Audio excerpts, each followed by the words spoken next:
ልቤን ክፈተ ልቤን ክፈተ የልድያን ልብ እንደከፈትከ ልቤን ክፈተ ልቤን ክፈተ የልድያን ልብ እንደከፈትከ። በስመ አብ ወወልድ ወመንፈስ ቅዱስ አሐዱ አምላክ። በስመ አብ ወወልድ ወመንፈስ ቅዱስ አሐዱ አምላክ። በስመ አብ ወወልድ ወመንፈስ ቅዱስ አሐዱ አምላክ አሜን።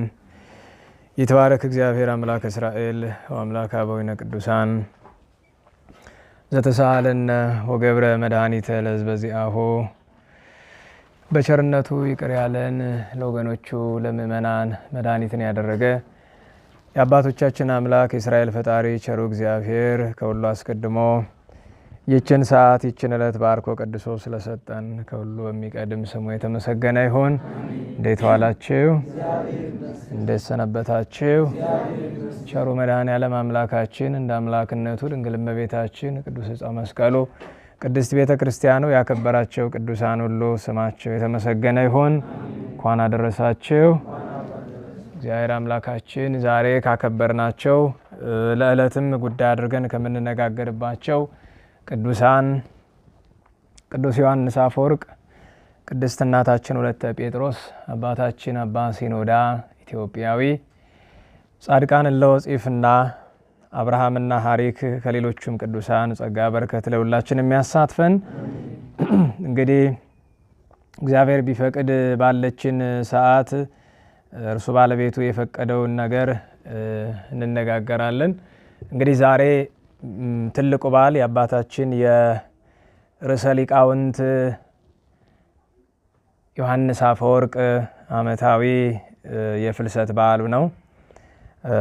እንግዲህ ስለሱ መነጋገር ይገባናል። ግን ሰዓት እንዳንቸገር እና ደግሞ ብዙ ሰው ስለማያውቃት እርሱን መስላ እርሱን ኋላ የተገኘች እናታችን ወለተ ጴጥሮስ እናስቀድማለን። በጣም በተደጋጋሚ ቅዱስ ዮሐንስ አፈወርቅን ርዕስ አድርገን ተምረናል። ግን ያው ገና ጥቂት ነው የተነጋገርነው። ግን ዛሬ ርዕሳችን ገድለ ቅድስት ወለተ ጴጥሮስ ነው የሚሆነው። የቅዱስ ወለተ ጴጥሮስ ገድል ነው የምንመለከት።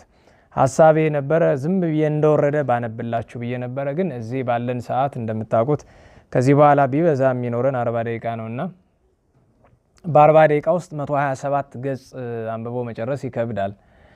እንኳን 127 30 40 መድረስ አንችልም። ምክንያት ቢሉ ያው ሲነበብ ረጋ ተብሎ መነበብ ስላለበት ማለት። ስለዚህ ያለው አማራጭ እኔ አጠር አድርጌ ለመተረክ እሞክራለሁ። ከእናታችን ከቅድስት ወለተ ጴጥሮስ ሕይወት ዜና ሕይወት በተለይ አሁን ያለንበት ዘመን እርሷ የነበረችበትን የዛሬ 400 ዓመት የነበረውን ዘመን ስለሚመስል ምን አደረገች፣ ምን ሰራች፣ ምን ትርፍስ አስገኘች የሚለውን የእናታችን የቅድስቲቱን ገድል እናያለን። ከዛ ቀጥሎ ስለ ቅዱስ ዮሐንስ አፈወርቅ 2 ወይ 3 ነገሮችን ብቻ። እንደምታውቁት ስለ አፈወርቅ በተናገራችሁ ቁጥር ብዙ ጊዜ እንደ ሌሎች ቅዱሳን እንደምንተርከው አይደለም። ስለ ዮሐንስ ወንጌላዊ፣ ስለ ቅዱስ ዮሐንስ አፈወርቅ፣ ስለ ቅዱስ ዳዊት ስናገር ከደስታ ስሜት ይልቅ የሀዘን ስሜት ነው የሚሰማኝ። ለምን? የተናገርኩላቸው መስሎ ስለማይሰማኝ ብዙ ጊዜ ዝም ብል ይሻለኛል፣ ወይ ሰው ሲናገር ብሰማ ይሻለኛል። እንደዛ አይነት ስሜት አለ። እንደዚህ ስለመቤታ ከሁሉ በላይ ስለመቤታችን። ከዚያ ቀጥሎ ያው እንደየማዕረጋቸው እነዚህ ትልልቅ አባቶች ወይ የሆነ ምክንያት መጥቶ በርዕስ መሃል ዝም ብሎ ተነስቶ ስራዬ ብዬ ልተርካልኩ ጭንቅ ነው የሚሆነው። ስለዚህ ስለ ቅዱስ ዮሐንስ አፈወርቅ፣ ስለ ቅዱስ ዳዊት ስራዬ ብሎ መተረክ በጣም ከባድ ነው። ምክንያቱም ያው ተደጋግመን ስንል ትሰማላችሁ መቼም ስለ አፈወርቅ ለመናገር አፈወርቅ መሆን ያስፈልጋል ይላሉ አይደል አባቶቻችን። እኛ ደግሞ አፈወርቅ አይደለንም፣ ወደፊትም የመሆን ተስፋ የለንም። አፈወርቅ የሚባሉ እና አባ ጊዮርጊስ ናቸው።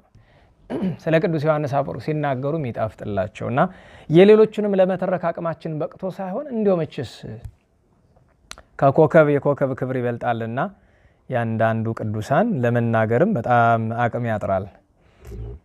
ስለዚህ ለዛሬ መጀመሪያ በቅዱስ ዮሐንስ አፈወርቅ መዝሙር እንጀምርና ኦ ቅዱስ ዮሐንስ አፈወርቅ አስተብቆ ለነ ለውሉድከ ደቂቀ አዳም ሰሚአነ ተግሳጸከ ከመንድሃን ምሳቱ ዘይጠፍ ወእፄሁ ዘኢይነውም የሚለውን ከእሱ አስቀድሞ ግን የቅዱስ ዳዊትን የመሐረና አብ ክፍል ይዛችሁታል ብዬ ተስፋ አድርጋለሁ። ቅድም ትናንትም ስትሉት እየሰማችሁ ነበር፣ ግን ሙሉ አይደለምና አንድ ጊዜ እስቲ በጋራ እንበለውና ከዚያ በኋላ ወደ መዝሙሩ እንሄዳለን ማለት ነው። ያኛውን ሳምንት ያጠናችሁትን መዝሙር ይዛችሁታል? የመዝሙሩን ርዕስ የሚያስታውሰው አለ? እንዴት ዋላችሁ? ምንድነው ርዕሱ? ዘበሰማይኔ። እሺ መጀመሪያ ቅዱስ ዳዊትን ይቤ እግዚአብሔር የሚለውን አንድ ጊዜ በጋራ በቅዱሱ አምላክ ስም እንበልና ከዚያኛውንም እናስታውሰዋለን። ይቤ እግዚአብሔር በእንተ ዳዊት ረከብክዎ ለዳዊት ገብርኤል ብስየምመነ ዘከመ ልብየ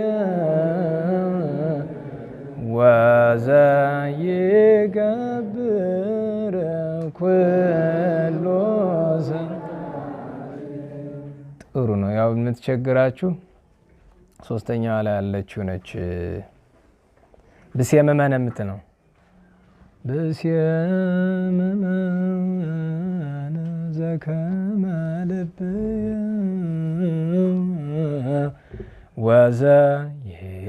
ወዘይገብር ኩሉ ፈቃድየ። የኛውንሳ ዘበሰማይኒ ታስታውሱታላችሁ? ዘበሰማይኒ ወደ ላይ አታርጉት። ዘበሰማይኒ ዘበሰማይኒ ወዘበምድርኒ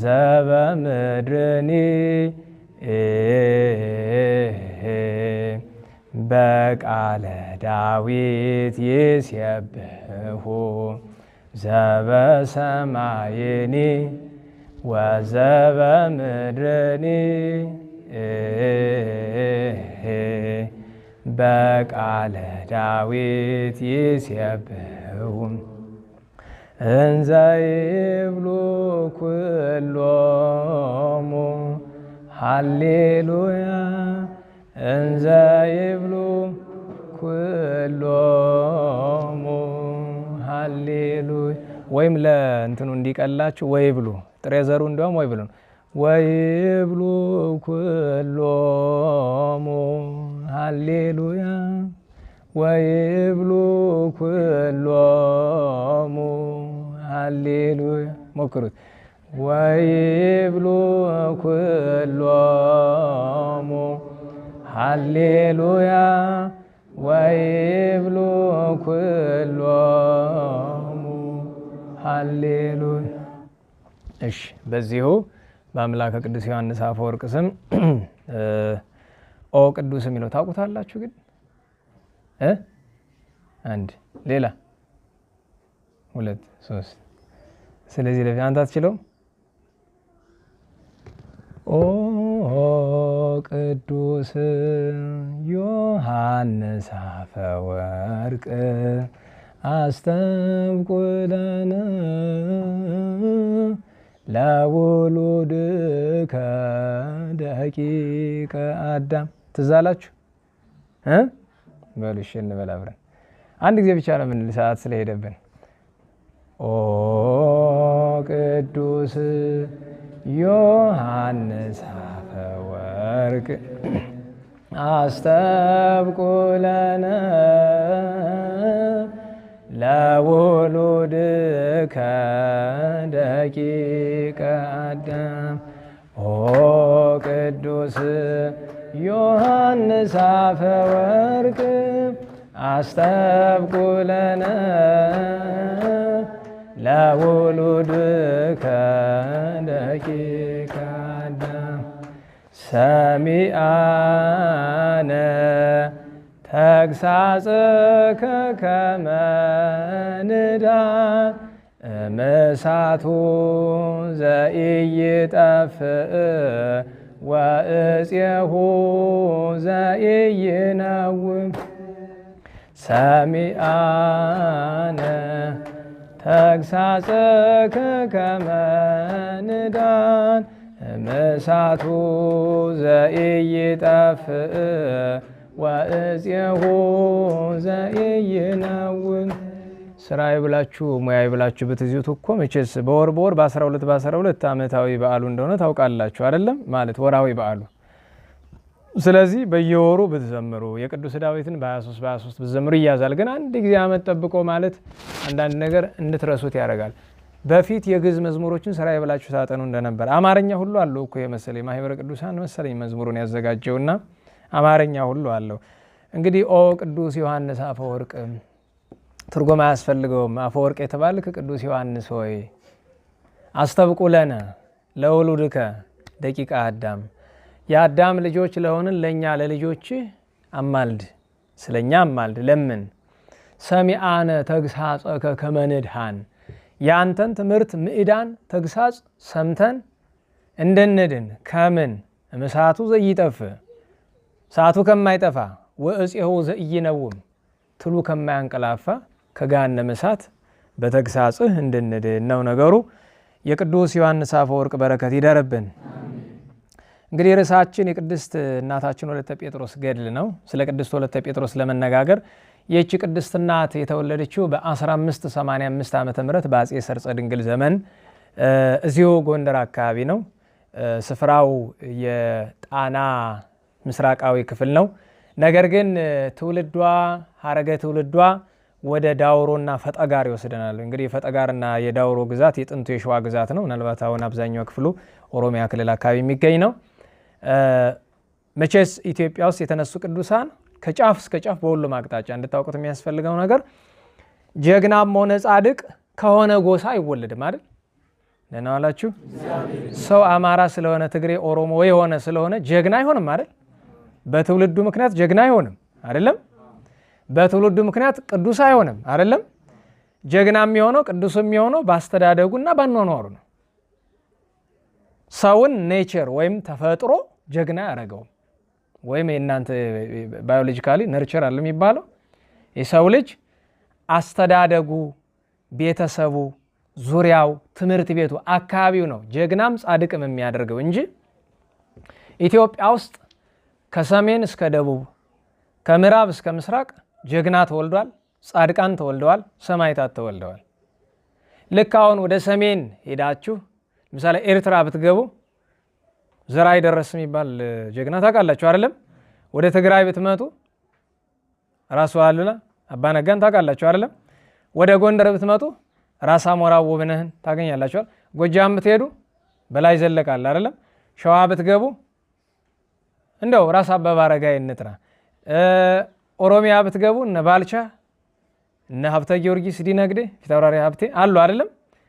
ታች ኦጋዴን ሶማሌ ክልል ብትወርዱ ደግሞ እነ ደጃዝማች ኡመር ሰመትርን ታገኛላችሁ። አሁን እኛ በሀገር ጉዳይ ላይ ሰላም ክርስቲያን ምናምን የለም አይደል? በሀገር ጉዳይ ላይ የሀገር ፍቅር ከሚገባው ጋር አብረን እንቆማለን።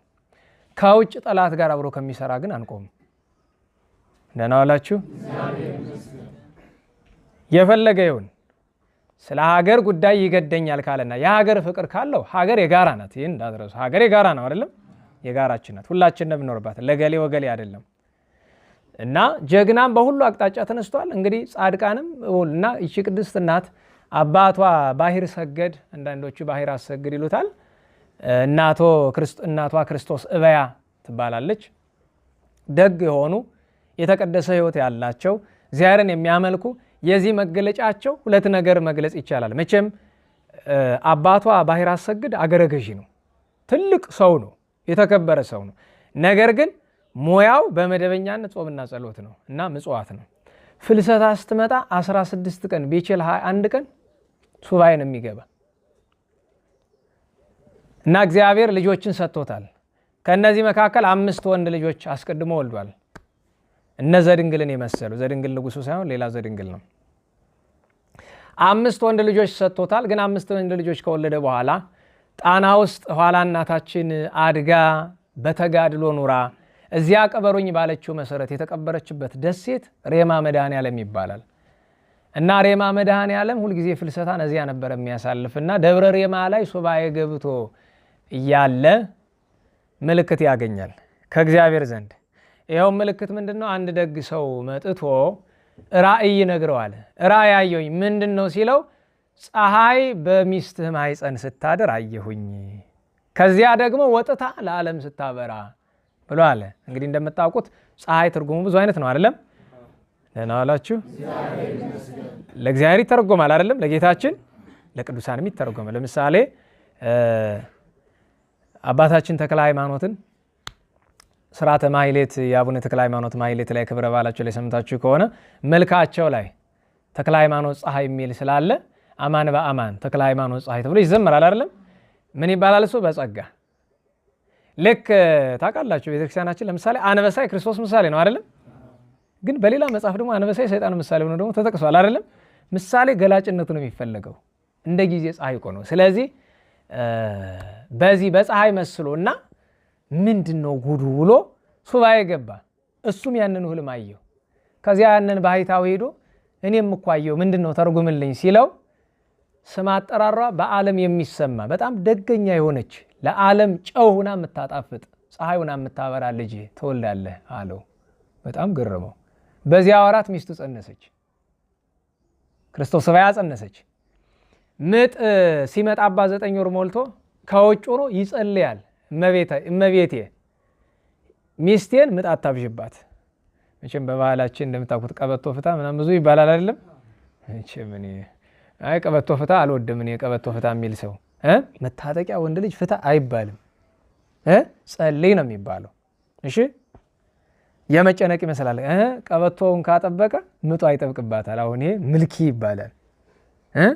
እንደዛ ነው። ደህና ዋላችሁ።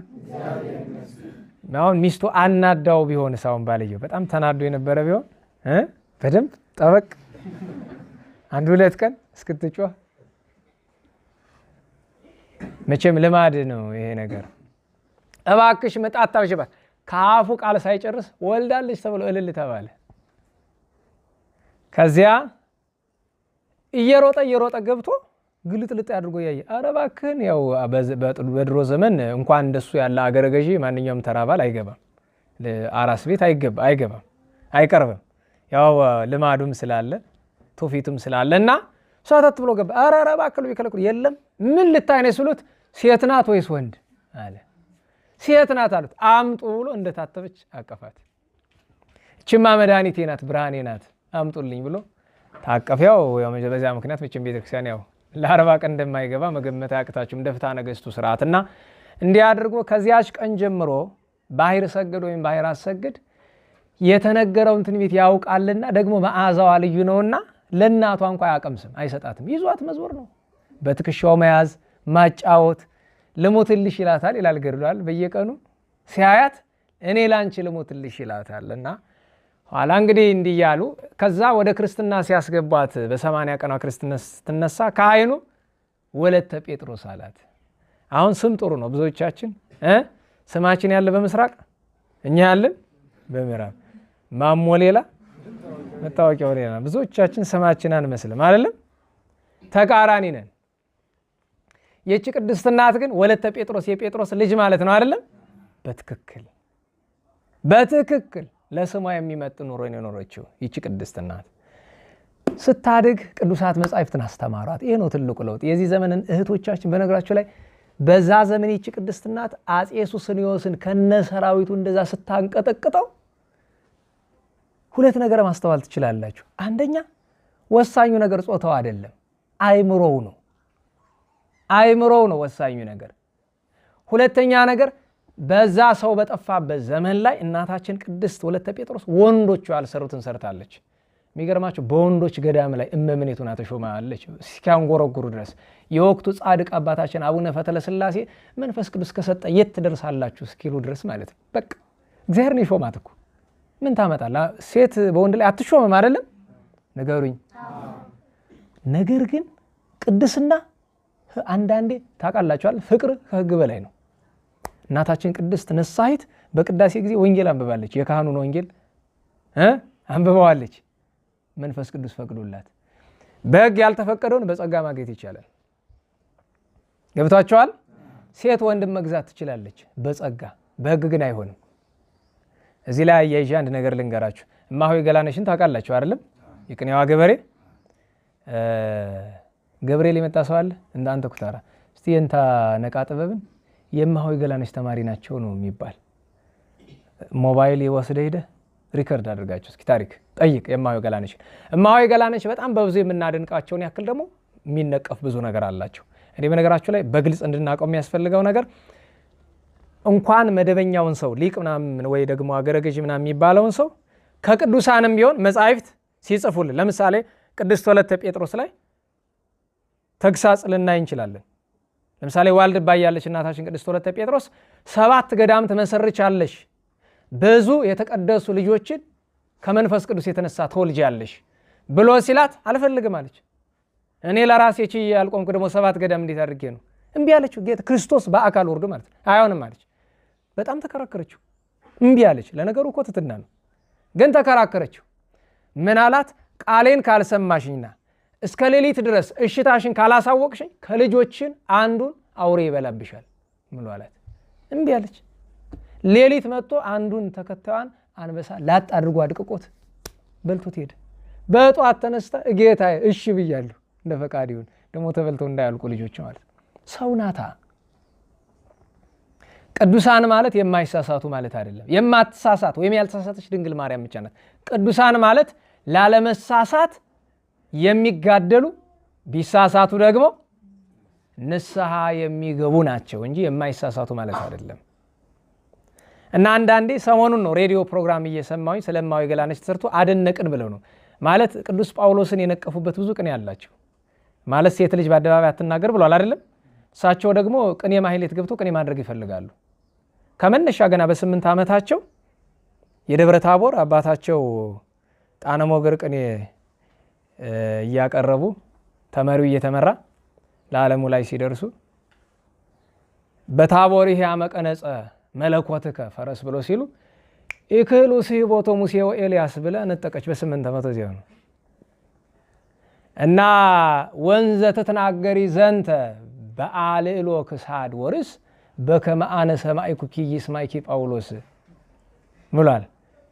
ለዚህ ቅኔ ምላሽ በቅኔ መምህርነታቸው በጣም ብዙ ቅኔ አቅርበዋል። ቅዱስ ጳውሎስን የሚነቅፍ ምናልባትም አልፎ ተርፎ የሚዘልፍ እንዴት ሴት ልጅን በመድረክ አትናገሪ እንዴት ትላለህ ምናምን የሚል እንዳልኳችሁ እናታችን እማሆይ ገላነሽ ሊቅ እንጂ ጻድቅ አልነበሩም።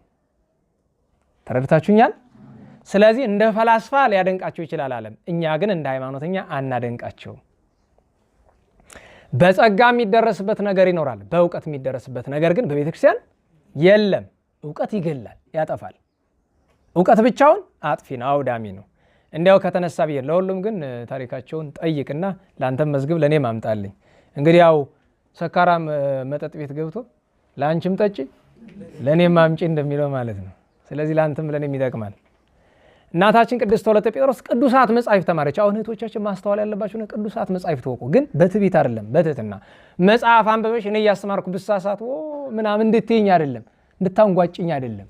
ወይ እንኳን ሌላ ሊቃውንትም እንደው የኔ ቢጤ ሰባኪም ቢሆን ሲናገር ቢሳሳት ማዘን ነው እንጂ የሆነች ትንሽ አባቶቻችን ይላሉ ትንሽ እውቀት ታደርሳለች ከሞት ይላሉ።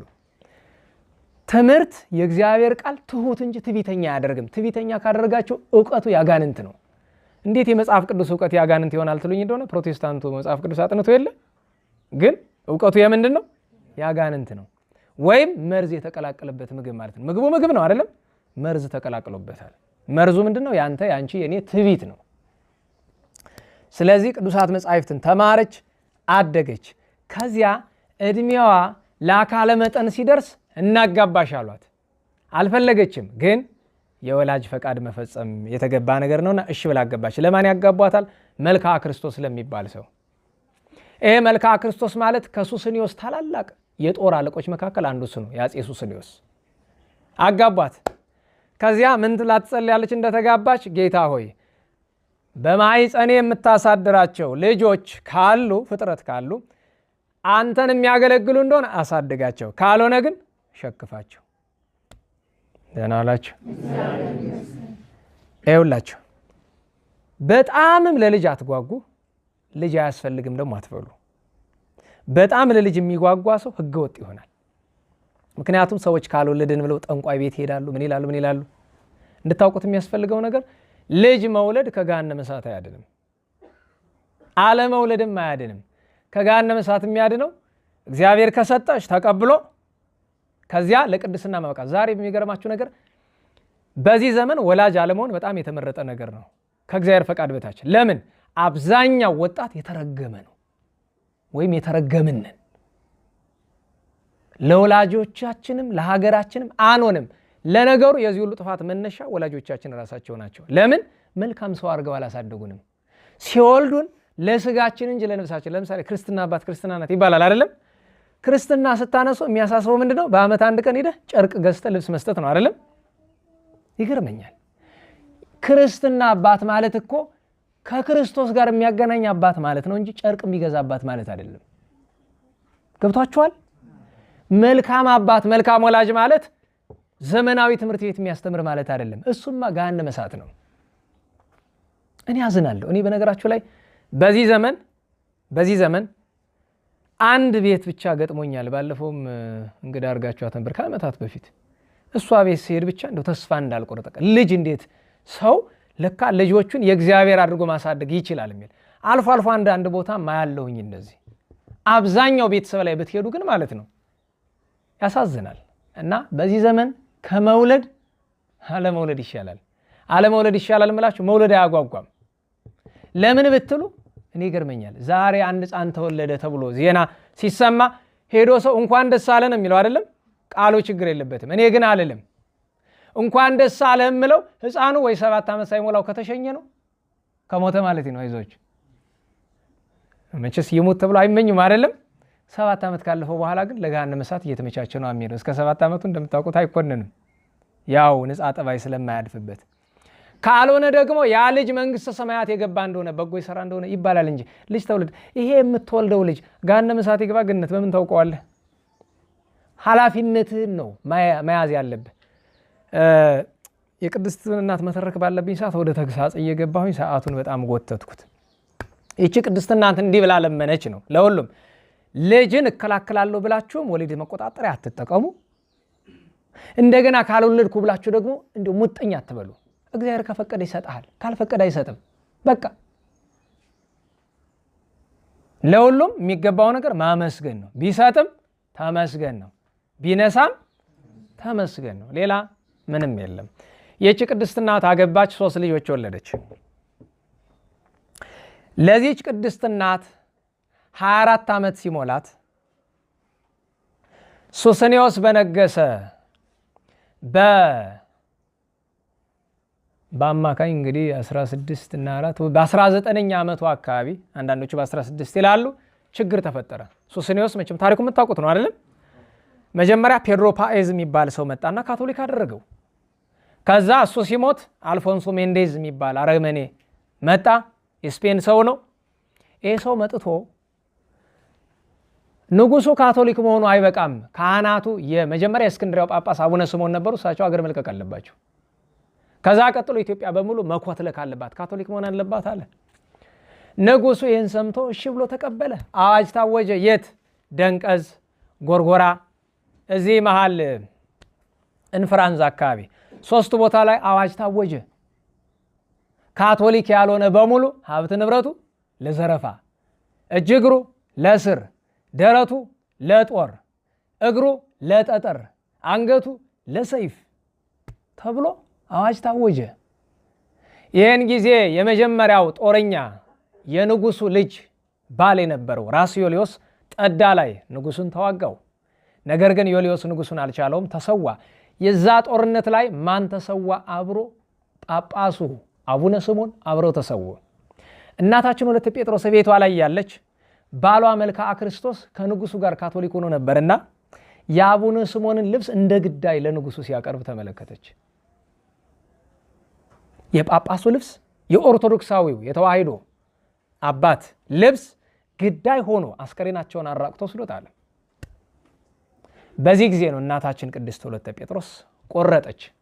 ለጌታ የለመነችው ሰዓት ደረሰ። ጌታዬ ሆይ አሁን እነዚህ ልጆች ከዚህ በኋላ ከኔ ጋር መሆን ስለማይችሉ የሥራህን ስራ አለችው። እግዚአብሔር 3ቱንም አከታትሎ ወሰደላት። 3ቱም ልጆቿ ሞቱ። ለቅሶ የለም፣ ቀበረች። ወገቧን ታጥቃ ጾም ጸሎት ዝም ብላ እግዚአብሔር እስኪመራ ዝም ብሎ ደግሞ ዘሎ ሰማዕትነት ዘሎ አይኬድም። ፈቃድ እግዚአብሔር መጠየቅ አለ አይደል?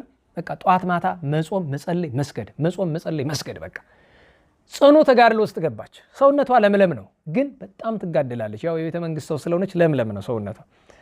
ትሰግዳለች፣ ጾማለች፣ ጸልያለች። ታዲያ መደበኛ ስራዋ ምንድን ነው? ሌሊት በሙሉ የዛ ዘመን ካህናት ብርቶች ናቸው። ያው የዘመኑን እንጂ እግዚአብሔር ይወቀው። ያው ሰዎች ቄስ አትተች እያሉኝ ነው እንግዲህ። አልተችም እዚህ በኋላ ተዋለሁ። ቄስ፣ መነኩሴ፣ ጳጳስ እንዳትናገር እዚህ በኋላ። ማን ነው እንደዚህ ያለኝ? የእናንተ በጤ የሆኑ ቄሶች ራሳቸው ማለት ናቸው። አልናገርም፣ ችግር የለውም። ግን ታውቁታላችሁ፣ ለእኔ ባልናገር ነው የሚሻለኝ አይደለም ከመናደድ። አሁን ቅድም እያየው ነበር፣ ሻማው ተዛሞ እንደዛ ሊወድቅ ዝም ብላችሁ ታዩታላችሁ። እኔን የሚገርመኝ ነገር ምን ሲፈጠር የሚጨንቃችሁ? ጥቃቅን ነገሮች ካላስጨንቋችሁ ትልልቅ ነገሮች እኮ አያስጨንቋችሁም። ሻማው መዛመሙ ወርዶ ማቃጠሉ ብቻ እኮ አይደለም፣ ብርሃኑ ለምን ይዛመማል? ማን አንተ ሄድክና ዝም ብለህ እንዳገኘህ ጥለኸው ተመለስክ? ስራዬ ብለህ አትከታተለውም? ቆመህ በስርዓት አቆመኸው ስራዬ ብለህ። በቀደም ከአሜሪካን አንዲት እናት ቤት ተቃጠለብኝ አሉ። ለምን ስላቸው ጸሎት ቤት የተነሳ እሳት። ጸሎት ቤት የተነሳ እሳት ይሉኛል። እኔ ግዴለሽ ስለሆንኩ ነው ያቃጠልኩት አይሉኝም? የእሳቸው ብቻ አይደለም እኔም ቤት ተቃጥሎ ያውቃል። ደግሞ መቃብር ቤታችን አቃጠለ ብላችሁ እንዳትከሱኝ፣ አርማጭሆ ነው የተቃጠለው። እግዚአብሔር ግን ቸር ነው። ቤቱ ሲቃጠል ያው የተኛ ተኝቷል። ሌላውን አመድ አድርጎ ስለ አድኖቹን ምንም ሳይነካ እኔንም ለንስሐ ሞት ብሎ ነው መሰለኝ እኔንም አትርፎ ሌላውን በልቷል። እግዚአብሔር ቸር ነው። ቤት ተቃጠለ ማለት የኔን ስንፍና፣ የኔ ቤት የተቃጠለው በእኔ ስንፍና ነው። ምክንያቱም መብራቱን ያላጠፋው ሰው ወይም በትክክለኛው ቦታ ላይ ያላበራው ሰው ነው ችግሩን የፈጠረው። ከዛ አንዴ ብቻ አይደለም እኮ አይደል፣ ድጋሚ ደግሞ ወደቀ። ሁለተኛ ሊወድቅ ሲልም ተዛሞ እያዩት ዝም። እኔ ግራ ገባኝ። በእርግጥ አንዳንዴ ላሉ አይደል መታደል አይደል፣ አንዳንዴ ምንም የማይመስለው ሰው ሳይ አንዳንዴ መታደል። ምክንያቱም ብንጠፋም አብረን ነው ምንጠፋ። ምን እኔ የተለየ የምተርፍበት መንገድ የለ አይደለ? ለምን ታዲያ ምን ብቻ ምን ያስጨንቃል? ምን ያናድዳል? የእውነቴን ነው። እና ያው አትተቹ ብለውናል ሊቃውንት ናቸው መጥተው እዚህ በኋላ ለምን ትተቸናለህ ብለዋል። እሺ ደግሞ እስኪ እግዚአብሔር እስካለው ቀን እተዋለሁ፣ በል ያለኝ ቀን እስከምመለስ እተዋለሁ። ያው አስቸጋሪ ነው። የእኛ ዘመን ሰው አትንኩኝ ነው አይደለም? አትንኩኝ የሚባል ፊልም አክተር አለ አይደለም? እንደሱ አትንኩኝ ነው ነገሩ። ግን ሳያጠፉ አትንኩኝ ጥሩ ነበር። እያጠፉ አትንኩኝ፣ ቤተክርስቲያንን እየቀበሩ አትንኩኝ። በዚህ ዘመን ቤተክርስቲያንን የቀበሯት መናፍቃን አይደሉም። ቤተክርስቲያንን የቀበሯት አሕዛብ አይደሉም። ቤተክርስቲያንን የቀበሯት ፖለቲከኞች አይደሉም። ቤተክርስቲያንን የቀበሯት ጳጳሳት፣ መነኮሳት፣ ካህናት፣ አገልጋዮች ናቸው። ነን እውነት ሐሰት? እንዴት ዋላችሁ? ፈርታችሁ አይደለም፣ እውነቱን እውነት ሐሰት። አሁን እናንተ ሳትሆኑ እውነት ወይ ሐሰት ማለት ያለባችሁ ዲያቆናትና ካህናት ናቸው። እናንተማ ምን አይደላችሁ፣ በሰው እየፈረዳችሁ እኮ ነው። እናንተማ እኛንን ነው የምትሉ እንጂ እውነት ሳይሆን ምን ማለት ነው? እኛንን ነው። ቅድም አልተችም ብዬ ነበራል። እግዚአብሔር ይስጠኝ። እንግዲህ ሀጠገብ ረመድን ይቅር ይበለው። እንግዲህ የትችት በሽታ ኑሮብኝም ይሆናል። እንግዲህ መድኃኔዓለም ቸሪቱም አምላክ ታውቃለች የትችት በሽታ እንኳን እንደሌለብኝ። ዝም ልል ስል ደግሞ በል የሚል እኮ ደግሞ አለ። አታውቁም? ይሄ የራሱን ነውር መሰወር የሚፈልገው ዝም በል እንደሚለው ሁሉ ቸሪቱ ደግሞ ዝም አትበል ትል ይሆናል እኮ። ሌላ ታትተው ልትሆና ለሁሉም ምን ልላችሁ ነው? በዛ ዘመን ለካህናት ሁልጊዜ ጠዋት ማታ እናታችን ከተጋድሎ ውጭ ያለውን ሰዓቷን የምታሳልፈው ለካህናት በማዘጋጀት ነው። እና አብራት የምታዘጋጀው ዘመዷ ደስ አይላትም።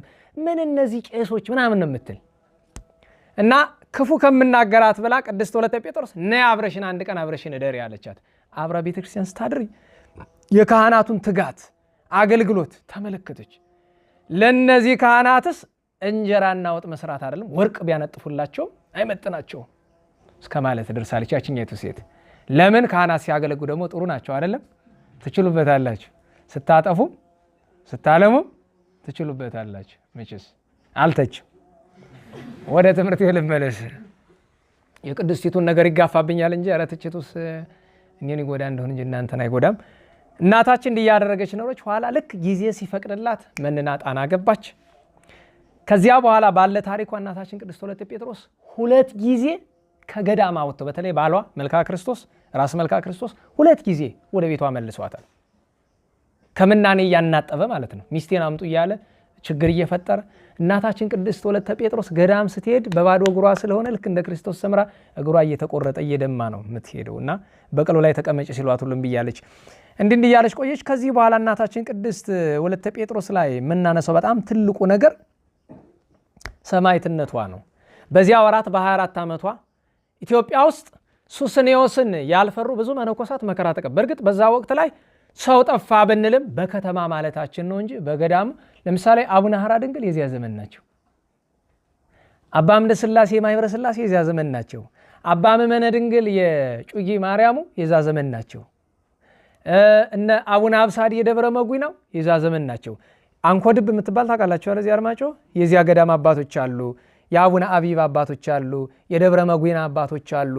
ብዙ አባቶች አሉ በየስፍራው ያሉ እውነተኛ አባቶች። ከቅዱሳት አንስት እናታችን ቅድስት ፍቅርተ ክርስቶስም አለች በዛ ዘመን። ባሏ ዘራ ክርስቶስ አለ።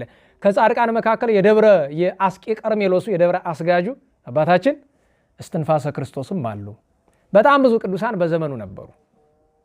በእውነቱ ከተማ ላይ ግን ከባድ ነው። በተለይ ደንቀዝ ላይ ነው ዋናው ችግር ነው። ደንቀዝ እንፍራንስ፣ እዚህም ጎርጎራ፣ እዛ ደግሞ ጣና ጎን አሪንጎ የሚባል ከተማ አለ። ጠቅላላ ጎጃም፣ ጎንደር ሰማዕትነቱ በጣም በዝቶ የነበረው ስለዚህ ጎንደር አካባቢ ነውና ይህች ቅድስት እናት የ24 ዓመት ብላቴና ናት። እየዞረች ካህናቱን በቅዳሴ ጊዜ ሱስንዮስን አትጥሩ። በቅዳሴ ጊዜ ንጉሥ ይጠራል እኮ አይደለም? የት ላይ ነው የሚጠራው? ቅዳሴ ዲያቆኑ ጸልዩ በእንተ ሰላመ ቤተ ክርስቲያን ከማለት በፊት ጸጋዋ ሰላመ ጸጋዋ ሰላመ የሚለው ለሀገሪቱን ኢትዮጵያ እሱ እኮ አሁን ቅርብ ጊዜ ነው የተቀየረ እንጂ ቀለሙ እሱ አይደለም። ለንጉሥ ነው። ለሀገሪቱን ኢትዮጵያ የሚለው ጸጋዋ ሰላመ ለንጉሥነ እገሌ ለታይካሃ ወለ ሰራዊታ ይላል አይደለም? ኢትዮጵያ ምን ታይካ አላት ደግሞ? በምስጢርን ተርጎሞ ካልባልታልባለ ማለት በቀር ማለት ነው። እና ለታይካው ወለ ሰራዊቱ ወለ መኳንንቱ ወለ መኳንንቲሁ ወለ ህዝቡ ተብሎ ለሱ ነው የሚጸለይ ነበር። አንድ ከዚያ ደግሞ መልክዓ ቁርባን ላይ እግዚኦ ኩነኔከ ሀቦ ለንጉሥ ወጽድቀ ከኔ ለወልደ ንጉሥ የሚባለው ማን ነው? ልዑሉ ነው፣ አልጋ ወራሹ ማለት ነው። ከዛ ቅዳሴ ባስሌዮስ የሆነ እንደሆነ ደግሞ አለው። በእንተ ቅድሳት ላይ በእንተ ሀገሪቱን ኢትዮጵያ የሚለው እሱም አሁን ቅርብ ጊዜ ነው የተቀየረ። በእንተ ንጉሥነ እኔ አሁን አለኝ ቅዳሴ የጥንቱ ቅዳሴ በእንተ ንጉሥነ መፍቀሪያ አምላክ ነው የሚለው። እንዳጠሩ አለች። ካህናት ይሰሟታል፣ ዲያቆናት ይሰሟታል፣ አይጠሩትም። ከዚያ የመተው ይነግሩታል። እንዲያረገች እኮ ስምን ታጠፋለች ይሉታል። ቤተሰቦቿ ላይ ላከና ካላመጣችኋት እናንተን ነው ተበቅዬ የማጠፋችሁ አላቸው። ይዘዋት መጡ። አንዴ ሁለቴ ሶስቴ አይደለም፣ በጣም ብዙ ጊዜ በሳት የፈተናት ጊዜ አለ። ልብ በሉ። ደህና ዋላችሁ። ትንሽ ብላቴና ናት፣ የ24 ዓመት ብላቴና አስቡ። ያውም በጾም በጸሎት የተቀጠቀጠች መልክ ከደም ግባት ያስተባበረች ድንቅ የሆነች ናት። በሳት ይፈትናታል። ድንጋይ አሸክሞ ባህር ያሰጠማት ጊዜ አለ። በነገራችሁ ላይ መዝሙር አውጥተውላታል ለቅዱሳት አንስት። አሁን ሰሞኑን መዝሙር እየሰማው ነበር። አዲስ አበባ የሆነ ሰንበት ትምህርት ቤት ሆተ ብርሃን ይሁን እንደዛ ወጥቷል። መዝሙሩን ወዚኛ የኔ ካሴ እንትን ሞባይል ስራ ስለያዘ ነው እንጂ አሰማችሁ ነበረ። እና ለቅዱሳት አንስት አንድ መዝሙር ነው ያወጡላቸው። የመጀመሪያ ለሁለተ ጴጥሮስ፣ ከዛ ለፍቅርተ ክርስቶስ፣ ከዛ ለክርስቶስ ስምላ፣ ከዛ ለመስቀል ክብራ።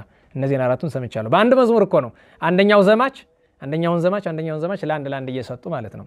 ይህች ቅድስት እናት በብዙ አሰቃይተዋታል። ከስቃይ ሁሉ በጣም የከፋው ዛሬ ቤኒሻንጉል ጉሙዝ ወደምንለው ቦታ አግዘዋታል። እዛ በሴትነቷ እንዲጫወቱ እና አሰቃይተው እንዲገሏት ነው። ግን እግዚአብሔር ከሷ ጋር ነበርና ስቃዩን ሁሉ ቻለች። መጨረሻ ላይ ግን 5 ወንድሞቿ ሱስንዮስ ጋር ሄደው መልሳትና ከተማ አስቀምጣት፣ እኛ እንምከራት ወይ ሌላ መንገድ ይፈለግ እንጂ እህታችን እዚያውን አንድ ነገር ብትሆን በእኛና ባንተ መካከል ከዚህ በኋላ ሰላም አይሆንም። ለምን? 5 ወንድሞቿ የሰራዊት አለቆች ናቸው። አመፁ ማለት ሊገለብጡት ይችላሉ። እሺ ብሎ አስመጣት። በረሃ ከአንዴም ሁለቴ ትሰዳለች፣ ብዙ ትሰቃይታለች። ከዛ ምን ይባላል? ተከራክሮ እንዲያሸንፏት የካቶሊክ ሊቃውንት ተሰብሰቡ ተባሉና እንግዲህ አንዲት ብላቴና ሊቃውንት ተሰበሰቡ። አፋቸውን አዘጋጅባቸው። ሲሸነፉ እነሱ ሲበሽቃቸው እሷ መሳቅ። ከዛ ቀለደችብን ብለው ይከሳሉ። አይ አልፎንሱ ጳጳሱ የካቶሊክ ጳጳስ እሱ ይሻላል ተብሎ እሱ 2 ሳምንት ተከራከራት። አፉን አስያዘችው። መጨረሻ ሳቀችበት። ሄዶ አላገጠችብኝ እኮ ብሎ ከሰሰ።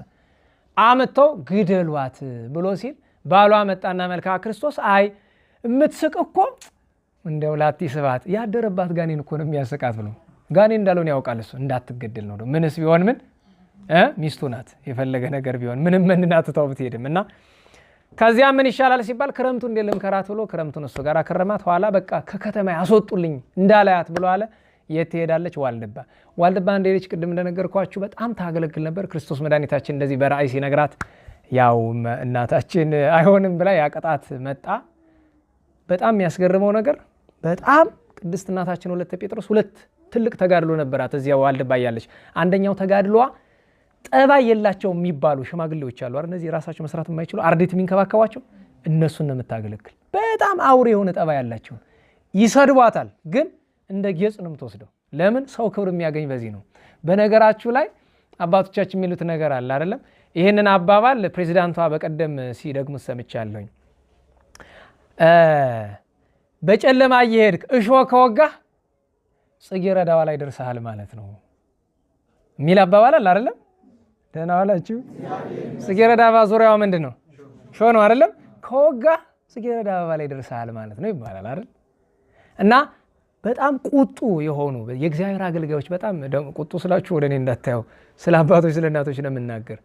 በጣም ቁጡ የሆነና ጸባያቸው አልቻል የሚሉ አባቶች እናቶች ከገጠሟቸውና እነሱ የምታገለግሉ የእነሱን ጸጋ በሙሉ ቁጣውን ትቶ እናንተ ላይ ነው የሚረግፈው እንዳለ እና እንደዚያ ታገለግል። ሁለተኛ በዋልድባ ታውቃላችሁ ያው ለ160 ቀናት አይወጣም አይደል? ከክረምቱ ጀምሮ እስከ ህዳር 24 ድረስ በእነዚያ 160 ቀናት እናታችን ወለተ ጴጥሮስ በምህላ የሚያደርሱ አበው አሉ።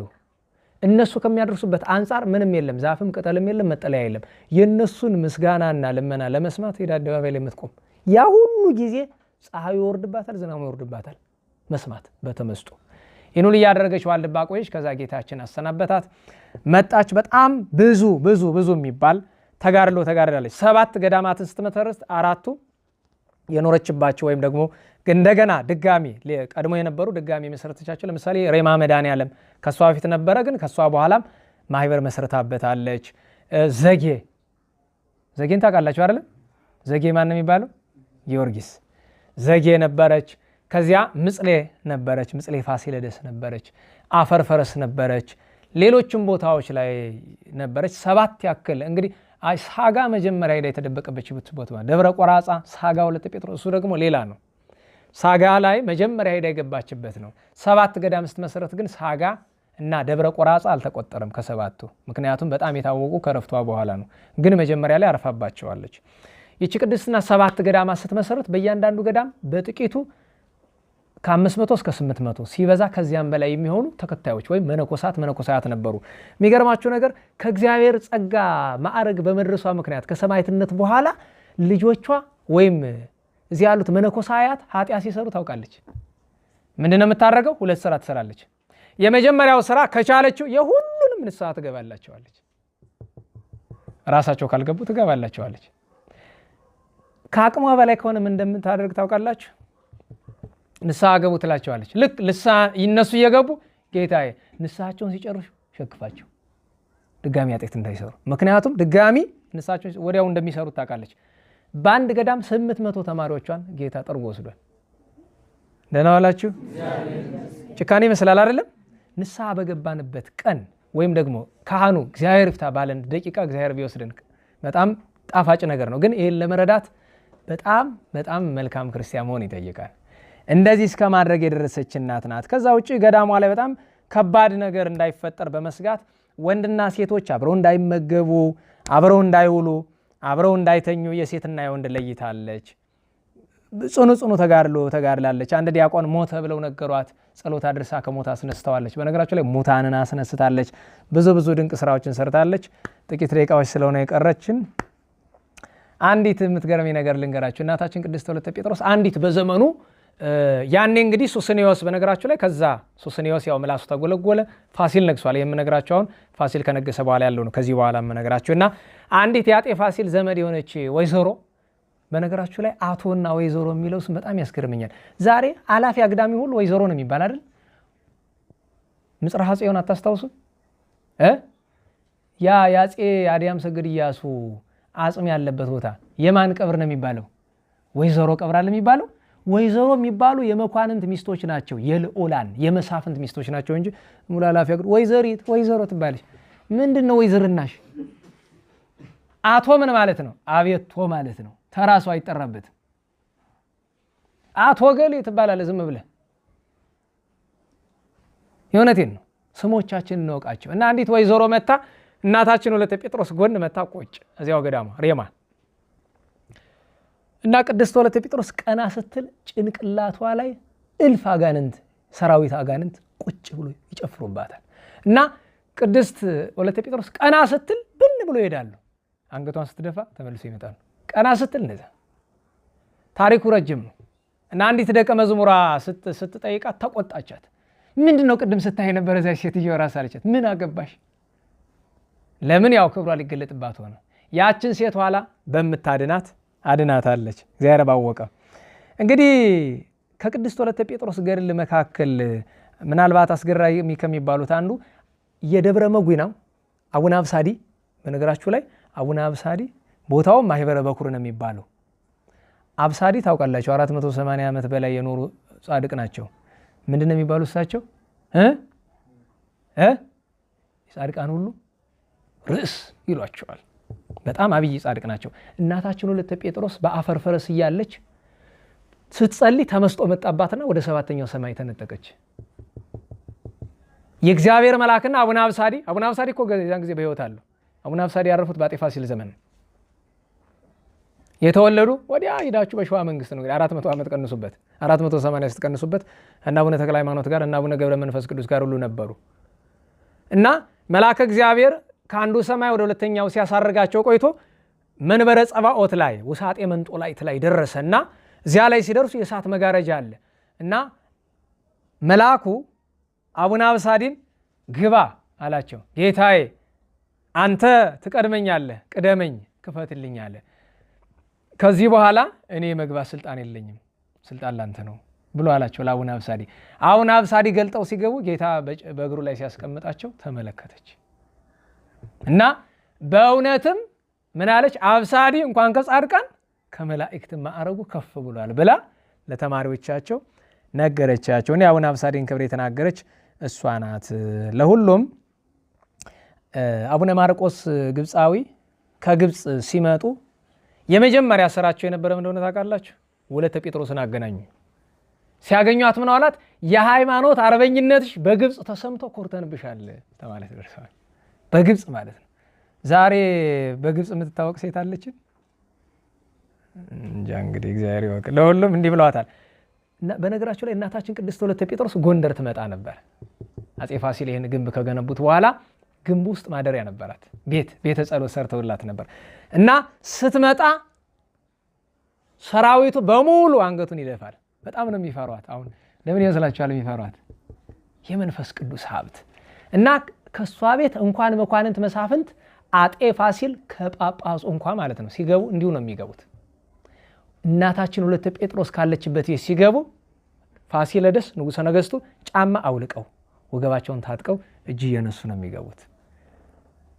አስቡት፣ አንዲት ወጣት መንፈስ ቅዱስ ቢያድርባት ይህን ያክል መወደድ፣ ይህን ያክል መከበር አስቡት። ለምን ይፈሯታል? እግዚአብሔር ከሷ ጋር ስለሆነ በጣም ይፈሯታል። እንዲያው እዚያው ጋር አያይዘን ኢላሪያ የምትባይ ሴት አለሽ። እነ ኢላሪያ የሉም። የቅድስት እናታችን ወለተ ጴጥሮስ ደቀ መዛሙርት ከሚባሉት መካከል በጣም ትልቂቱ እህተ ክርስቶስ ናት። ቀጥላ ወለተ ጳውሎስ ናት። ቀጥላ እህተ ጴጥሮስ ናት። ቀጥላ ወለተ ማርያም ናት። ቀጥላ ኢላሪያ ናት። ይህች ቅድስት ኢላሪያ አኗኗሯ ምጽሌ ነበር። እናታችን የቅድስት ወለተ ጴጥሮስ ያገኛትን መከራ ሁሉ እነዚህ እናቶች አግኝቷቸዋል። እና ቅድስት ኢላሪያ በጣም የተለየ ነገር ነው። ጻድቃንን አንድ ይዛችሁ ውደዱ፣ አንድ ይዛችሁ አክብሩ እንባል የለ አይደለም? ለምሳሌ ዮሐንስ አፈወርቅን አንድ ሰው ይዛል አይደለም? እናታችን ወለተ ጴጥሮስን እስቲ ያዙ፣ ታክብሩ፣ በ17 17 ዘክሯት። የዓመት ሲመጣ ዝክር ታቀርባላችሁ። ይህን ዝክር ያመጣ ሰው በእውነት ተመርቋል ዛሬ። እና ቅድስት ኢላሪያ ፋሲለደስን በጣም ተወደዋለች። ቅዱስ ፋሲለደስ ንጉሱን አይደለም ሰማይቱን ነው። ታውቁታላችሁ። ሰማዕቱ ቅዱስ ፋሲለደስ ሰማዕቱን በጣም ተወዷለች እና ምንም ነገር ከፈለገች ፋሲለደስ ና አህቤ ና ፈጽም ሊተ ኩሎ ተምኔቴ ና ፈቃዴን ፈጽምልኝ። ፈቃዷን መፈጽም አይደለም በፈረሱ ነው ፊቷ ይቆማል እና ታወራዋለች። እና መነኮሳያት ማን ጋር ነው የምታወር ይሏታል። አይ ዝም ብዬ ነው ትላቸዋለች። ታዲያ ከምጽሌ ፋሲለደስ ይዘዋት ይሄዳሉ። እዚያ ማዶ ያለ ሌላኛው ገዳም ላይ ይዘዋት ይሄዳሉ እና ሁል ጊዜ ጸሎት የምታደርስ ወደ ምጽሌ ዙራ ነው።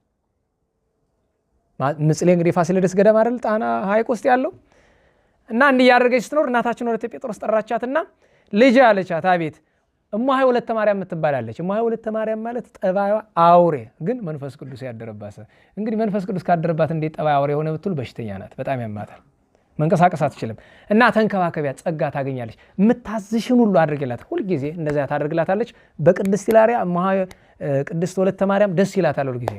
አንድ ቀን እንደምትወደው አድርጋ ወጥ ሰርታ አቀረበችላት። ሰርክ ማለት ከ9 እስከ 11 ባለው ሰዓት አቀረበችላት። የእግዚአብሔር ኪነ ጥበቡ ሊገለጥ አልበላም፣ ይሄን አልፈልግም፣ ማልወደውን ነው የሰራሽ አለቻት። ኋላ ቅድስት ወለተ ጴጥሮስ ትመጣ ምግብ አልተበለም። ለምን ሳሰሪላት? ኧረ ሰርችላት ነበር እናሳ አልወደድኩትም አለች። ታዲያ እንደምትወደው ስሪላት እንጂ እሺ። ከዛ ምን አለች? ግበሩ አቃቂር ይላል። አቃቂር ትርጉሙ ዛሬ አስቸጋሪ ነው አይደለም? ቅመም እየቀመማችሁ እያዘጋጃችሁ ጠብቁኝ፣ አሳ ለመጣ ነኝ ብላ አሳ ልታመጣ ስትሄድ ፀሐይዋ ልትገባ በፋሲለደስ አምላክ ይዤሻለሁ በቅዱሱ አምላክ እንዳትገቢ ሄዳ እንደዛ ብላ ስትል ማን ሰማታለች? ደግሞ የሷ ተከታይ አዲስ መነኩሴ ያለች ደግሞ ረዳለቻት። ዛሬስ ብላ ልታብድ ነው መሰለ ፀሐይ ጋር እያወራች ያለች ትከተላታለች።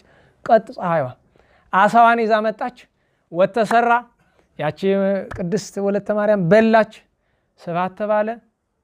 ከዛ ግን አልመሻለ። ቢያዩ አሁንም ፀሐይ ምንድነው ጉዱ? ኋላ ሲወራ ወሬው ማን ይደርሳል? ለቅድስት ኢላሪያ ቤት። ምንድነው ሲባል ዛሬ ፀሐይ አልጠልቃለች። ምንድነው ጉዱ? እንዳሁኑ ቢሆን እኮ ሳታዩና ምሽቱ 4 ሰዓት 5 ሰዓት 6 ሰዓት ላላችሁ አይደል? ትዝ ቢላት ለካ ገዝታታለች። በቅዱስ ፋሲለደስ ወጣ ተባረኪ ቦሮኮኝ የቅዱስ ፋሲለደስ አምላክ ይባርክሽ ግብ ያሆን አለች። ድርግም ቢል ምን ፈቀደልት?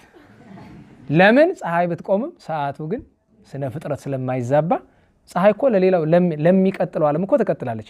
እዚያ ላለው ነው ቆማ የምትታይ። በነገራችሁ ላይ ፀሐይ ቆመ ሲባል አይነት አለ። ለመላው ዓለም ሊቆም ይችላል። ለተወሰነ ቦታ ቆማ ልታይ ትችላለች እንጂ የተፈጥሮ ዑደት አይቆምም። ይህም ማወቅ አለባችሁ።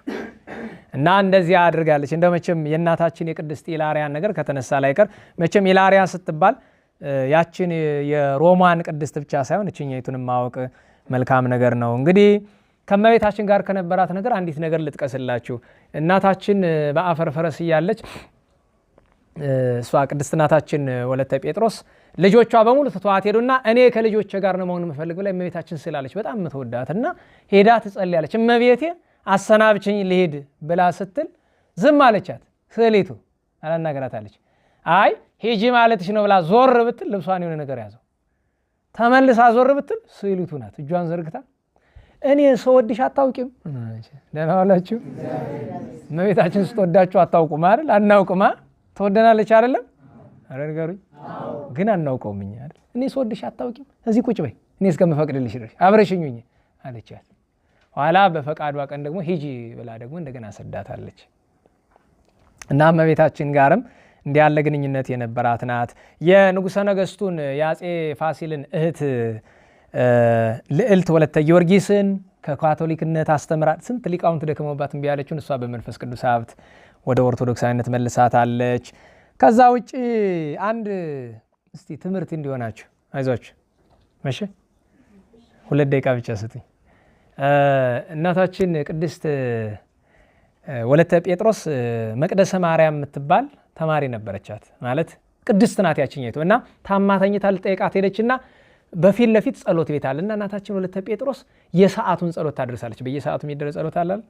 ስታደርስ እችኛይቱ መቅደሰ ማርያም አለችበትና ትጸልያለች። እና አንድ በወቅቱ የተንቀዠቀዠ ዲያቆን ላይ ከመስቀል ይባላል።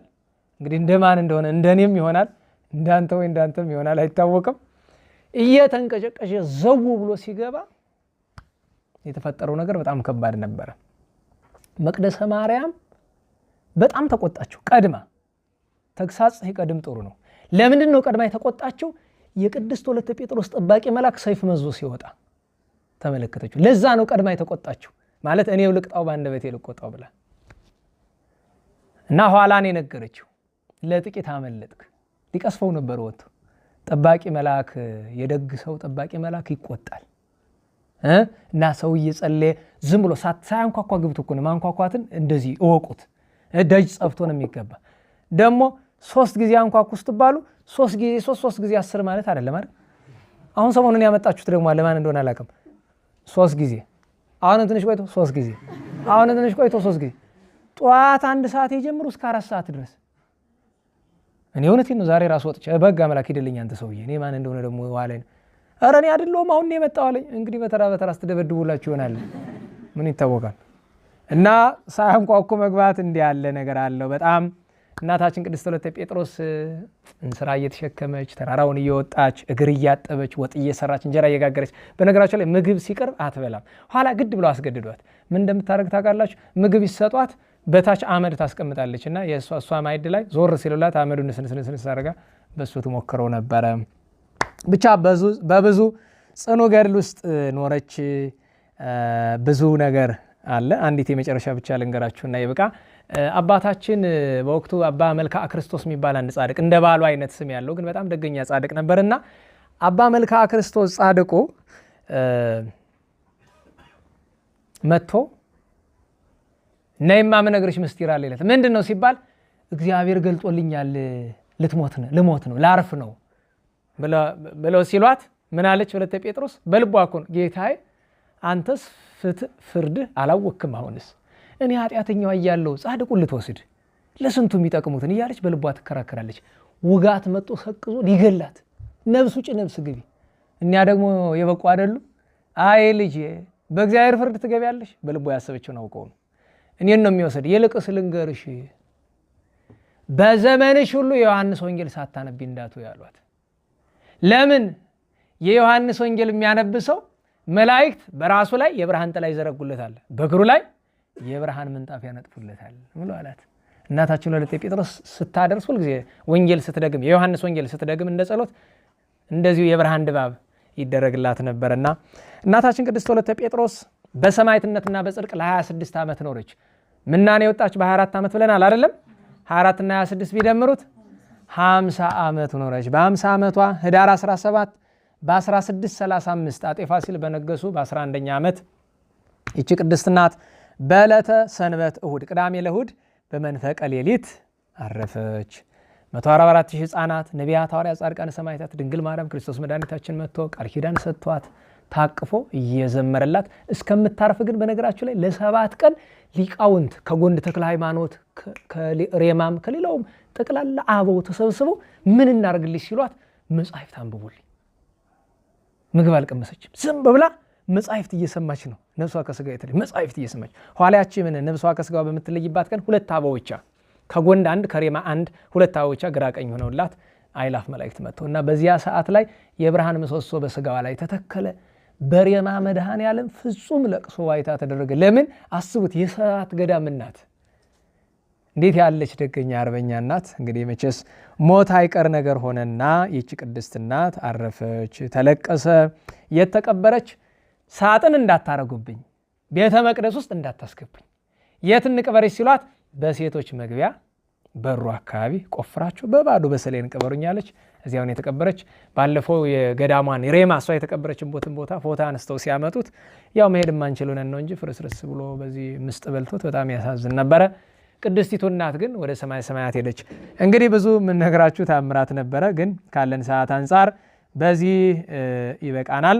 የቅዱስ ዮሐንስ አፈወርቅን ነገር አንዲት ብቻ ልንገራችሁ። አባታችን ቅዱስ ዮሐንስ አፈወርቅ ዛሬ ፍልሰቱ የተደረገው በ35 ዓመት እንደሆነ ስንክሳር ይናገራል፣ ከረፍቱ በኋላ ማለት ነው። የዚህ ቅዱስ ሰው ቴዎድሮስ ኤራቅሊስ የሚባሉ ደቀ መዛሙርት ነበሩት። የቅዱስ ኤራቅሊስ የኪስኪስ ኋላ የቁስጥንጥንያ የሆነው የቅዱስ ዮሐንስ አፈወርቅ ተማሪ ነው፣ እንደሚታወቀው ደቀ መዝሙሩ ነው። እና ቅዱስ ኤራቅሊስ በቅዱስ ዮሐንስ አፈወርቅ ዙፋን ተቀምጦ አያውቅም። ኤራቅሊስ ማለት እንግዲህ በጉባኤ ኤፌሶን የነበረ ደገኛ ሊቅ ነው። ከቅዱስ ቄርሎስ ጋር የቄርሎስ ወዳጅ ነው። ተቀምጦ አያውቅም። ለምን? በአፈወርቅ ወንበር ላይ ማን ይቀመጣል? ግን እኮ ኤራቅሊስ ራሱ አፈወርቅ ነው እኮ። እና የቅዱስ ሰው በእውነቱ ያስገርማል። የአባ ቴዎድሮስ የሚባለው ደቀ መዝሙሩ ግን ዮሐንስ አፈወርቅን አሳየኝ ብሎ እመቤታችን በጣም ይወድ ነበርና ብሎ ለመናት። እመቤታችን ወደ ሰማይ ወስዳ ቅዱሳኑን ሁሉ አስጎብኝታ ተመልሶ ሲወጣ አዝኖ ተክዟል። ስንት ጻድቃን ገነትን በአጸደ ሥጋ ሆኖ አይቶ ማለት ነው። ከዛም እመቤታችን ምን አለችው? ከዚህ የሚገባ የለም ከገባም አዝኖ የሚወጣ የለም። ለምንድን ነው ያዘንክ አለችው። እመቤቴ ከነቢያትም ሐዋርያትም ከጻድቃንም ከሰማዕታትም ከሊቃውንትም ከባይታውያንም እነዚህ ሁሉ ቅዱሳን መካከል ዮሐንስ አፈወርቅ መምህር የለም እኮ ወዴት ሄደ ሲላት፣ እሱንማ ለባሴ ሥጋ ገባሬ ንስሐ አየውም። እንግዲህ ከዚህ ቅድስና የደረሰው ሰው ካላየው ማንም ያየው ታዲያ የት ነው ያለ ታዲያ? መንበረ ጸባኦት ላይ ከመጋረጃው ስር ሆኖ እዚያ አይላፍ መላእክት የሚያገለግሉ ሱራፌል ኪሩቤል ካሉበት ቅዱስ ዳዊት፣ ነቢዩ ዳንኤል፣ ዮሐንስ ወንጌላዊ ሌሎችም ካሉበት ቦታ ቅዱስ ቅዱስ እያለ ነው የሚያመሰግን ብላ ይህንን ዜና ተናገር ብለዋለች። ስለ ቅዱስ ዮሐንስ አፈወርቅ እቺ ትበቃለች አይደለም? ደህና ዋላችሁ። ከዚህ በላይ ታዲያ ምን ልናገር እኔ? ራሱ ቅዱስ ዮሐንስ አፈወርቅ ምን ይላል? ምን እነግር ወምን ተእዜኑ ያሬድ የሚናገረው እኮ ከቅዱስ ዮሐንስ አፈወርቅ ወስዶት ነው። ምን እላለሁ ሃይማኖተ አበው አንብቡ ምን እላለሁ ምን ስናገረው ስለ ልደቱ እያደነቀ ታዲያ እኛ ምን እንላለን ስለ አፈወርቅ? ሌላኛው ዛሬ አባ ሲኖዳ ናቸው የደብረ ጽሙናው ዲማ ጊዮርጊስ በታች እና በእውነቱ አስቡት አበምኔት ናቸው፣ ሰባኪ ወንጌል ናቸው፣ ሐዋርያ ናቸው። ሁለት አጭር ነገር ብቻ ልንገራቸው። አንደኛው የኔ አባት ትልቁ ስራቸው ማታ ልብሳቸውን ለዋውጠው ገዳም ውስጥ ያለውን ጠቅላላ እየዞሩ እግር ማጠብ አበምኔት ናቸው። ግን ደህና ዋላችሁ። አስቡት አለቃውን። አሁን እኔ እናንተን እግር ባጥብ እንዴት ደስ ነበር። አሰጣችሁኝ ያጥባለሁ። በእውነት ነው ሰሞኑን አፈቀዳችሁልኝ። እውነቴን ነው። እንግዲህ በሳቸው ማድረግ ያለን ተራ ሰው ነኝ። አፈር መቼስ አፈር መሆናችን የተገለጠ ነው እና ይሄ በጣም ያስደንቃል። እሱ ብቻ አይደለም። እግር አጥበው ሲጨርሱ መነኮሳት ሁሉ የምስየት ጸሎት አድርሰው ሲተኙ ቅልቅሉን ይዘው ጠቅላላ ቅላቸውን ይዘው ይወርዳሉ። ውሃ ቀድተው በእያንዳንዱ በር ያኖራሉ። ውሃ የሚገኝበት ቦታ በጣም ሩቅ ነው። ያመጣሉ። እንዲህ ያደርጉ ነበረ። አርኪው ላይ ማየታችሁት ከሆነ እኔ አባት በነገራቸው ላይ የሚያስገርመው ነገር ከዚህ ከቅል ጋር ተያይዞ ይመስለኛል ለገዳማቸው የምታገለግል እናት ቅል ተሸክማ ላይ ተራራው ስትደርስ ቅሏ መለጣትና ታች ወርዶ አለቱ ላይ ተፈጠፈጠ። ቅሉ እንዳይመስላችሁ የተሰበረ አለቱን የተበተነ ጅብ መጥቶ በጉን ሊበላው ቢሞክር ጅቡ ሙቶ ደርቆ ተገኘ። ስለዚህ በግ ጅብ ገደለ፣ ቅል ድንጋይ ሰበረ የሚባል ተረት በአባ ሲኖዳ ምክንያት ነው የተነገረ ይባላል። መጨረሻ ላይ ሕዝበ ናኝ የሚባል ንጉስ ጋር ተጣሉ። በውሸት አጣሏቸው። ስብከተ ወንጌል ሲያስተምሩ ተበሳጭቶ ብዙ ገረፋቸው፣ አሰቃያቸው። ቀኝ እጃቸውን ቆረጠው። እመቤታችን የብርሃን እጅ ሰጠቻቸው። ኋላ በእስር ቤት በስቃይ እንዳሉ ያው አንገታቸውን ተሰይፈው ሰማዕት ሆነዋል። ሰማዕተ ጽድቅ ወጻድቅ ኢትዮጵያዊ አባ ሲኖዳ በመካከል በ15ኛው ክፍለ ዘመን መጀመሪያ አካባቢ የነበሩ ጻድቅ ናቸው። በረከታቸው ይደረብን። አብርሃምና ሐሪክ የአቡነ አቢብ ወላጆች ናቸው። ጻድቃን ለወፂፍ ትግራይ እንግዲህ ጻድቃን ሐውዚን አሉ፣ ጻድቃን ለወፂፍ አሉ፣ ጻድቃን ለመጥራ አሉ፣ ጻድቃን ዳጉ ያሉ እነዚህ በአንድነት ኖሮ በአንድነት የሚያርፉ ቅዱሳን ናቸው። ነገ ሐዋርያው ቅዱስ ፊልጶስ እንድናከብረው አደራላለሁኝ። እንግዲህ ሰቡት አሁን ትንሽ ደቂቃ ሰርቅ ያለሁኝ ግን የ12 ተኩል መጨረስ ስላለብኝ ነው ሰርቅ ያለሁ። ምን እንደ ድሮ እኮ እስከ 1 ሰዓት ነበር የምንማር፣ ግን ያ መቼስ ጊዜው አስቸጋሪ ሆኖ ነው። የእናታችንን ገድል በእውነት በቸርነቷ ረድታኝ ነው። ጠዋትም አንድ የሚወዳት ሰው ጋር እያወራሁ ነበርና ረድታኝ ነው እንጂ ገድሏን እንደዚህ በአጭር ጊዜ መግለጥ በጣም የማይቻል ነገር ነው። ቸሩ መድኃኔዓለም የቸርነቱን ስራ ይስራልን፣ የቸርነቱን ስራ ይስራልን። ከቅዱሳን ከቅዱሳት ከሁሉም ጸጋ በረከቱን ያሳትፈን፣ ጾሞ ለማበርከትም ያብቃን። ስብሐት ለእግዚአብሔር ልዑል ወለወላዲቱ ድንግል ወለመስቀሉ ክቡር ጾስ ኃይል አሜን።